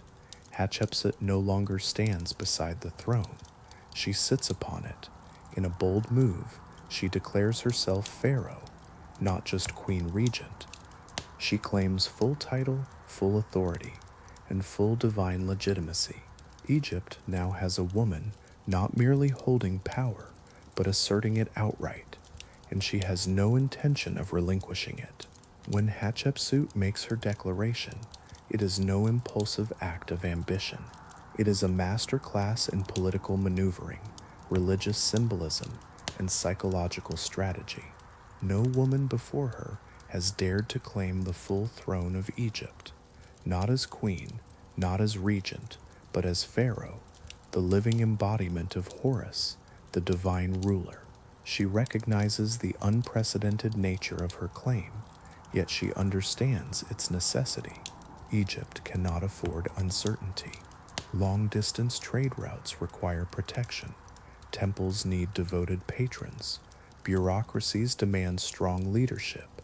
Moreover, the young King Thutmose III is far too inexperienced to bear the weight of an empire that stretches across deserts, deltas, and foreign borders. Hatshepsut does not seize power from chaos. She takes it from a vacuum. Yet she is acutely aware of the dangers involved. The very notion of a female pharaoh challenges the ideological foundations of Egypt. Pharaohs are more than just rulers. They embody the male earthly forms of gods. To challenge this tradition takes more than mere courage. It demands the art of myth-making. Hatshepsut, in her quest for power, masterfully weaves a new narrative. Through temple inscriptions and intricate carvings, she asserts that her father Thutmose I personally designated her as his successor. Priests spread tales that the god Amun had even visited Hatshepsut's mother in disguise, heralding her divine birth. These stories are not mere fabrications, they are strategic moves in a game where symbolism reigns supreme, and Hatshepsut wields it as a weapon. Then, a remarkable transformation occurs in her public persona. She begins to don the full regalia of a pharaoh, the Nemes headdress, the Shendit kilt, and most strikingly, the ceremonial beard. This is not an act of pretending to be a man, rather she embodies kingship in its truest symbolic form. In Egyptian thought, the role of a ruler transcends the physical body that occupies it, yet she does not completely erase her femininity. In some statues, she is depicted in a form-fitting gown, while in others she bears masculine features and a bare chest, resembling a traditional king. Hatshepsut crafts a fluid identity that is part queen, part king, fully pharaoh. This is not just a display of power, it is political brilliance, cloaked in religious devotion. The court observes intently.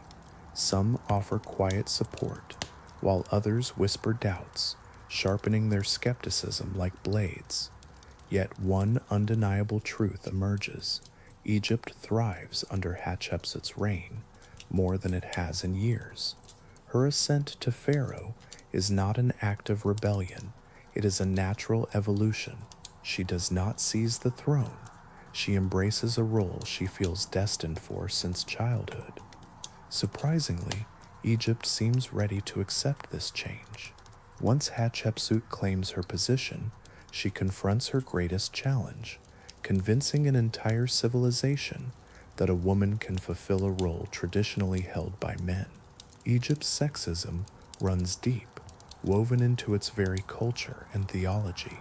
The pharaoh is not merely a ruler, he embodies Horus, the divine son of Osiris. The imagery, rituals, and titles are steeped in masculine symbolism. Rather than attempting to dismantle this structure, Hatshepsut chooses to outsmart it. Her strategy revolves around a single idea. Identity in Egypt is about performance. Anyone who convincingly embodies kingship can be king. So she crafts a new visual language for herself. In her statues, she dons the traditional kilt, showcases a broad chest, and wears the iconic false beard associated with male pharaohs. This is not a disguise, it is a powerful assertion of her identity. Imagine a costume reminiscent of a modern judge's robe or a regal crown. This attire embodies legitimacy, continuity, and sacred authority. It resonates with priests, officials, and even commoners alike. When a figure presents themselves as a pharaoh, adorned with a pharaoh's crown and speaking with their authority, they are undeniably a pharaoh. Yet, Hatshepsut does not erase her womanhood. She embraces duality. In some depictions, she appears fully feminine, donning the elegant sheath dress associated with royal women. In others, her form reflects masculine ideals, showcasing broad shoulders, an angular jaw, and a commanding posture. This is not confusion, it's a calculated strategy. She provides her audience with options. Traditionalists can hold on to the male-coded imagery, while progressives can recognize her as a formidable woman. Each person finds something to resonate with. Her greatest innovation lies in merging these two identities into a harmonious narrative. Rather than choosing between a male ruler or a female ruler, she embodies both simultaneously. She is the daughter of a pharaoh and the chosen successor of the gods. The physical form becomes secondary to the role she embraces. Her choice to wear the beard, a powerful symbol of Egyptian kingship, becomes her signature statement. It isn't merely affixed with glue, it symbolizes her unique reign. Imagine a message carved in stone, a declaration reshaping the essence of power. It proclaims, "I am Pharaoh because I wear the garments of pharaohs, follow their ways, and command their authority." The whispers of the court may linger, and nobles might feign disapproval. Yet when her statues grace the temples of Egypt, towering, serene, and undeniably regal, the truth becomes evident. Hatshepsut has not shattered tradition. She has embraced it, reshaped it, and made it her own. She does not hide behind masculinity. Instead, she harnesses it. If claiming the throne is Hatshepsut's boldest act, then her architectural feats are her loudest statement. She grasped a crucial truth about Egypt. Rulers are remembered not through whispers or court intrigue, but through stone. A pharaoh's monuments echo their legacy across the ages. The weak leave no mark, while the strong etch their names into the very bones of the earth. Hatshepsut is determined to be remembered. Her reign is a whirlwind of ambition, marked by a surge of construction. She commands the creation of temples, shrines, obelisks, chapels, and statues. It feels as if Egypt itself has awakened from slumber, expanding in grandeur. At the heart of this architectural fervor stands her masterpiece, Jez-Jezeru, her mortuary temple at Deir el-Bahari. Imagine an ancient wonder carved into the cliffs of Thebes. Picture terraces that rise like steps toward the heavens, with columns standing in perfect symmetry. Ramps lead you up to sanctuaries that glow with incense and the vibrant colors of the gods. This isn't just a temple, it's a powerful declaration crafted in limestone. I am Pharaoh, I am timeless. The architects, led by the loyal official Senmut, designed this complex with mathematical precision and breathtaking elegance. Inside, intricate reliefs narrate the story of her divine birth, her coronation, and her remarkable deeds. This is a political campaign, etched in stone, not shouted in court. Unlike other rulers whose monuments boast of conquest, Hatshepsut's temple emphasizes harmony, religion, and prosperity. It reflects her reign, calm, stable, and undeniably grand. Yet the temple at Deir el-Bahari is just the crown jewel of her legacy. Hatshepsut also revitalized the Temple of Karnak, one of Egypt's holiest sites. She erected towering obelisks, massive spires of rose granite, transported hundreds of miles from Aswan. One of her obelisks still stands today, catching the sunlight, just as she intended over 3,000 years ago. These structures are not mere monuments, they serve as political anchors. Every stone reminds the people of Egypt that her rule is sanctioned by the gods, prosperous in practice, and deeply rooted in tradition. Take a moment to consider the significance of these creations and the enduring legacy they represent. You are invited to reflect on this remarkable journey through history. Her building projects create thousands of jobs, invigorating the economy and spreading wealth among artisans, laborers, and priests. Temples symbolize offerings, and offerings lead to employment. Jobs foster loyalty. Through her construction efforts, Hatshepsut not only erected monuments, but also cultivated support. In a realm where kings demonstrated their might through warfare, Hatshepsut showcased her strength.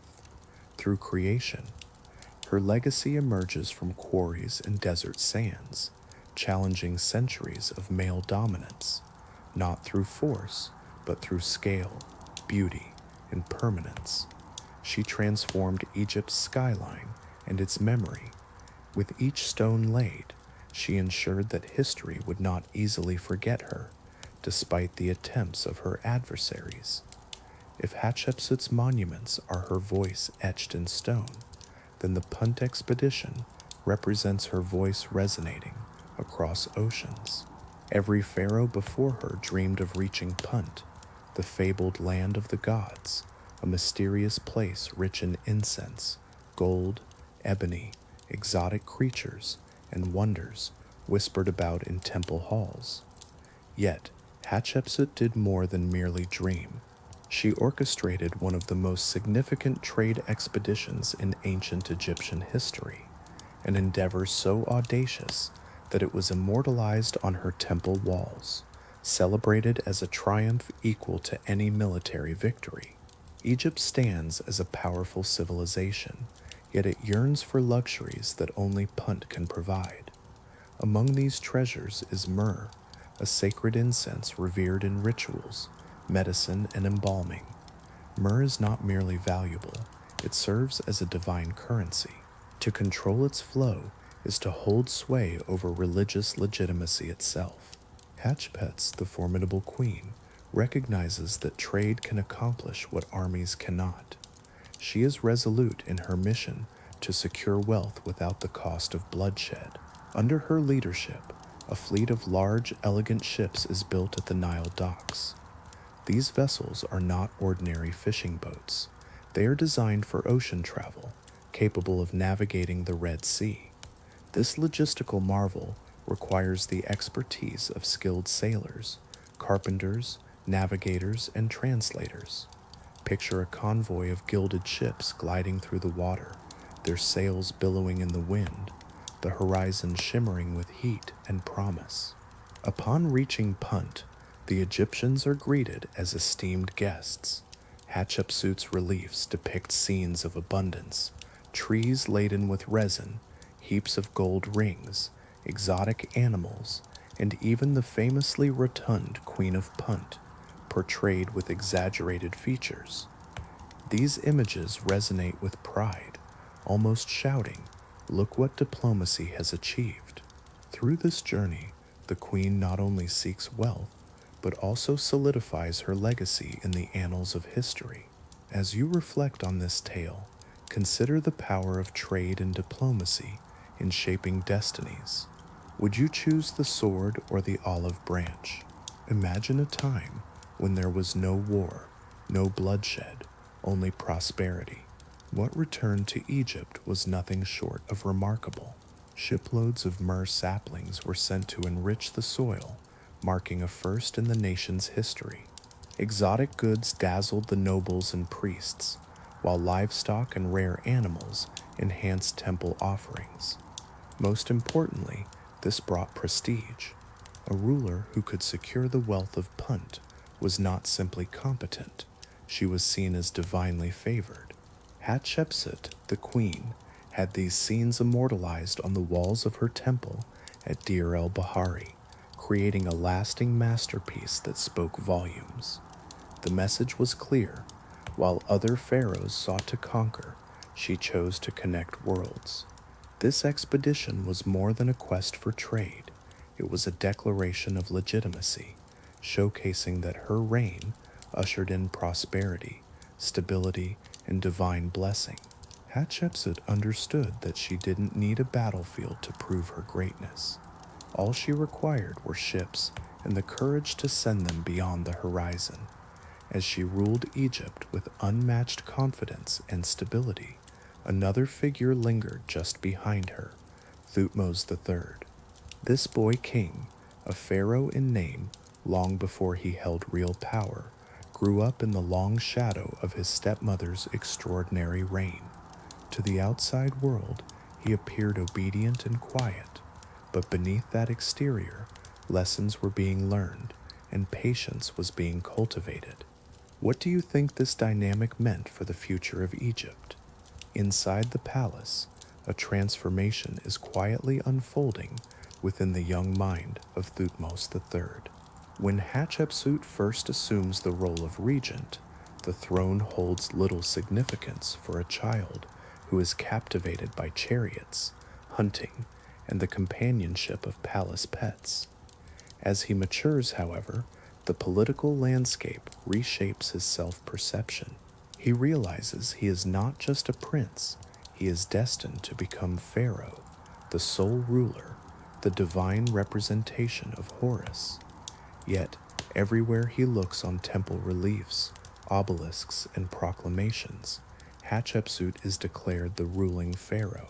She is not preparing him for leadership, she is ruling in his stead. Despite this, Hatshepsut does not mistreat him or publicly undermine his position. She ensures he receives a comprehensive education fit for a prince, including military training, religious instruction, and lessons in diplomacy. She even appoints him as commander of the armies at a young age. On the surface, this seems like a generous gesture, but it is also a shrewd political move.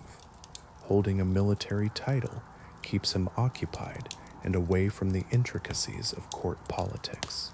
Meanwhile, her loyal officials, particularly Senmut, fill the administrative roles around her, leaving Thutmose surrounded by adults whose careers are indebted to her. For a young heir, this reality is far from reassuring. Imagine being told from the moment you enter the world that you are destined to lead the greatest kingdom on earth. Yet, as you grow, you watch someone else claim the crown, issue commands, and earn the accolades that you've always believed were meant for you. Each passing year only strengthens her hold on the throne and diminishes your own claim.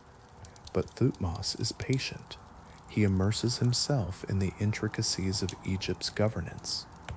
He studies the military, learns the ways of the priests, nobles, and officials, and carefully notes who stands with her and who does not.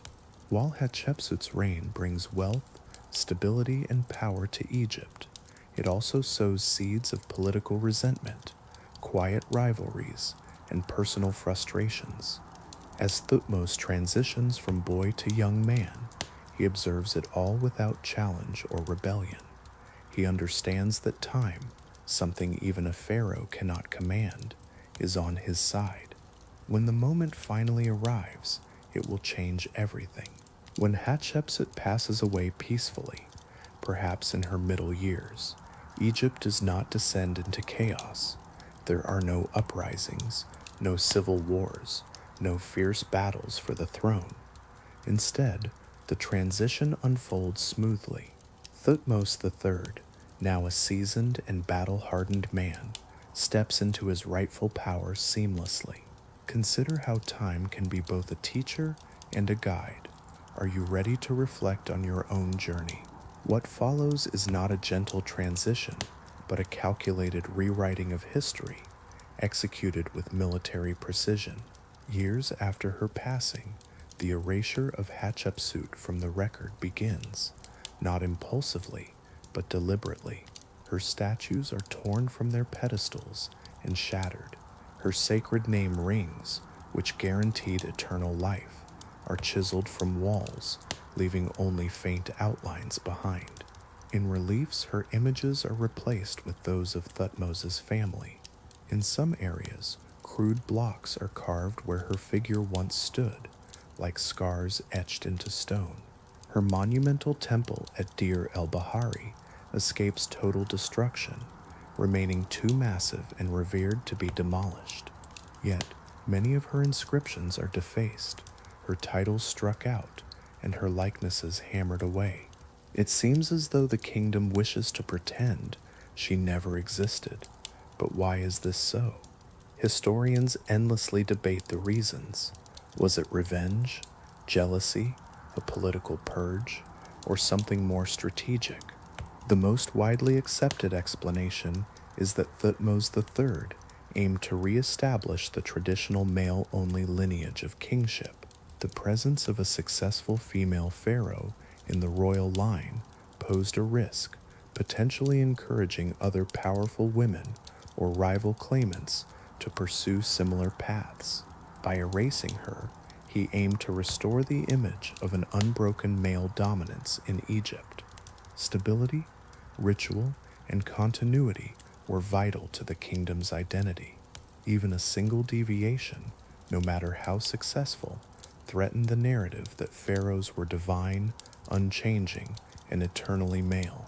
On a personal level, Thutmose spent his formative years overshadowed by Hatshepsut. Her remarkable achievements eclipsed his early efforts, and her monuments outshone anything he had constructed at that time.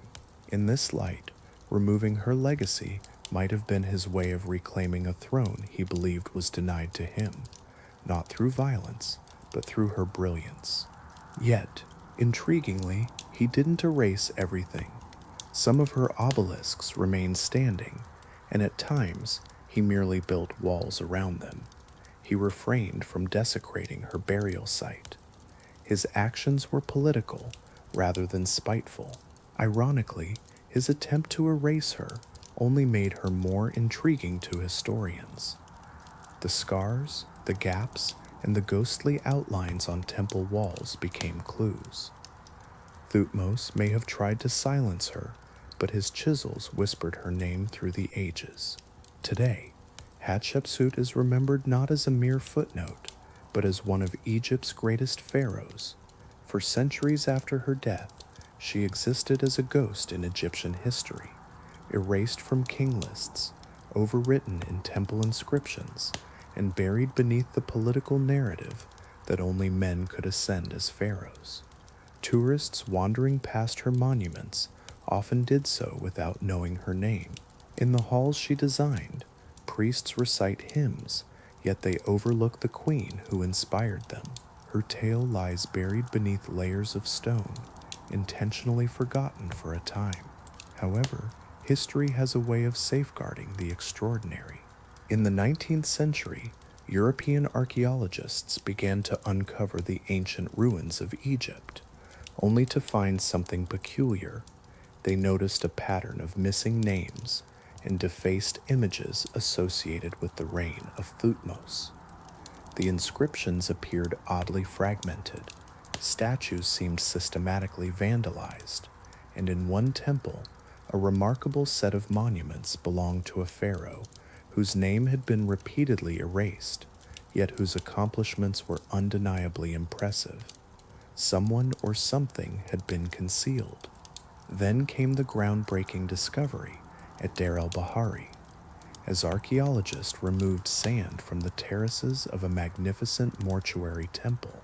Unlike any other in Egypt, they began to decipher the remaining inscriptions. Carved into the very cliffs was a narrative of divine birth, royal legitimacy, and triumphant rule. While her name was often absent, enough clues remained to reveal her identity: Hatshepsut, the woman pharaoh. Isn't it fascinating how the past can unfold in unexpected ways? Piece by piece, researchers are reconstructing her reign. They delve into her trade expeditions to Punt, her ambitious building projects, her bold assertion of kingship, and her years marked by peace and prosperity. With each discovery, the truth becomes clearer. Egypt under Hatshepsut is revealed as strong, stable, wealthy, and innovative.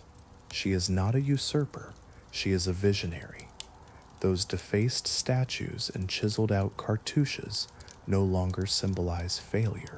Instead, they embody fear: fear of her success, fear of her groundbreaking legacy, and fear that her story, if preserved, would challenge the very foundations of pharaonic tradition.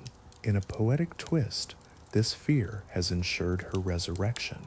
The erasures have created a mystery, one that draws attention and ultimately pulls her back into the light. Today, Hatshepsut stands not as an anomaly, but as a testament to what true leadership looks like. It is where ambition meets intelligence, diplomacy intertwines with strategy, and power aligns with purpose. She demonstrated that kingship is not merely an agenda, it is a role, a burden, and a vision. Her monuments still rise from the desert, and her obelisks continue to catch the sun. Her story, once silenced, now resonates powerfully throughout history. Hatshepsut didn't just rule Egypt, she redefined what it means to be a pharaoh. Imagine England in the mid-15th century, a realm on the brink of chaos. On the surface, it boasts a king, a court, and a functioning government. Yet, beneath this facade lies a fragile reality: resting on the shoulders of one man, King Henry VI. He is gentle, passive, and tragically ill-suited for the demands of leadership. The crown weighs heavily on him, far more than it ever did for his predecessors. Henry prefers prayer to politics, charity to strategy, and peace to strength. While these traits may seem noble, in the tumultuous medieval world, a king unable